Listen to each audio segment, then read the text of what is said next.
Ya Allah fikri asayişini ziyade kılgın. Amin.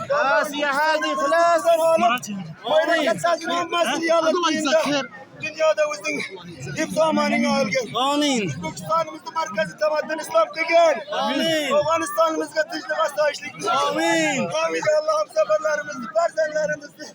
Hamas'ta ruhsu bugün. Amin. Ya Allah bizden emrahsı bugün. Amin. Ya Allah barbar geliniz nasıl bugün ya. Amin. Dininden sorattırın ya Allah. Hamzalarımız, mahalledaşlarımız dua soragan söylemegenler. Amin. Ya Allah dünya. Amin. Amin. Ya Zelcelali vel İkram. Ya Gafur, müşerrikamdan razı bugün. Tanrılardan, ayarlardan.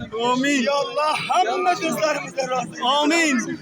Özbekistan'da kasallarga şifa bugün. Amin. Hastalar nicat bugün. Amin. İlahi misafir mülklerde işlep jirganlarga işiga bereket bugün. Ya Allah, ya Erhamer Rahim. Allahu Ekber. Allahu Ekber. Allahu Ekber.